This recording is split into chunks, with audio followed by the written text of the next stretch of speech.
Alright, our next episode is called Contagion, and it's episode number 37, part of the second season, and I'd like to dedicate this particular review to Lee Smith, who was asking me a while back about a particular episode, and he was just describing some instances to me, and I couldn't figure out which episode he was referring to, and neither could he.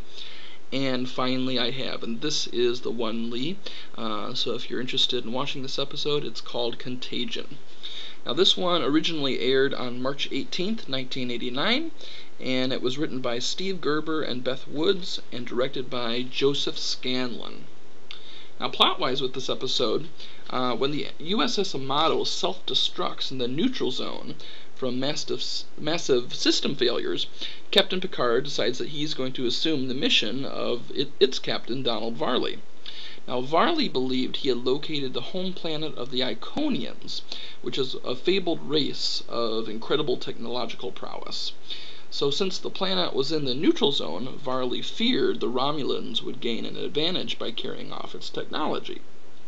Now, while the Enterprise is en route to Iconia, the Enterprise starts beginning to experience a bunch of system problems, which was pretty similar to the Yamato. And the Enterprise finally arrives at the long-dead planet, and suddenly a probe launches from the surface. And LaForge discovers the cause of the system failures just in time to warn Picard about this, who then destroys the probe. Now the Yamato encountered a similar probe, but they allowed it to deposit an Iconian program in all of its computer systems at the same time, and that computer program entered the Enterprise by hiding in the Yamato's logs as Captain Picard was reviewing Varley's logs. Now the alien program is fighting with the Enterprise's software for control, and unchecked it will destroy the Enterprise as it did the Yamato. Now Picard decides to beam down, which is kind of interesting because he doesn't usually do that, much to Riker's protests, but he does, and beams down with Worf and Data down to the planet to find some answers. And a short time after arriving on the surface, the Iconian control station probes Data with the same computer program that is damaging the ship, and basically starts messing with systems. Now Picard sends Worf back, and Data with him, who is obviously debilitated, and Picard hopes LaForge can help Data, and together they can save the ship.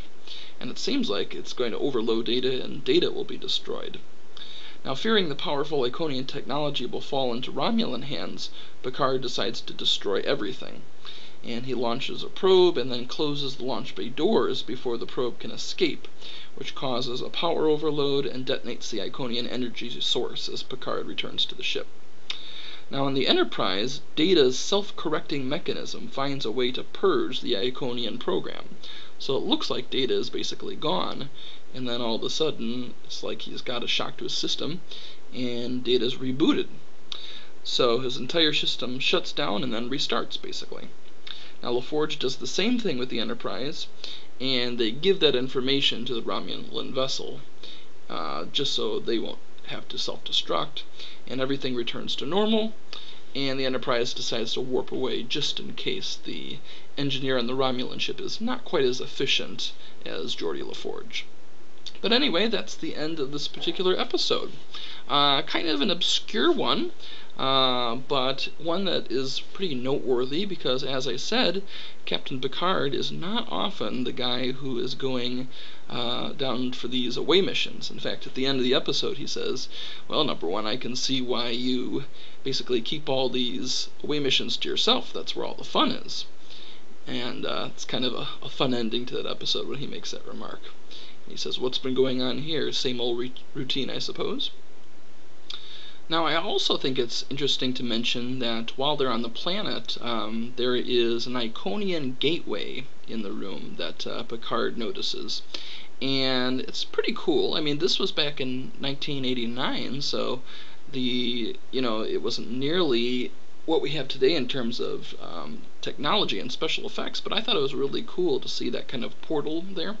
And basically you could jump through it into any world that you want to, really.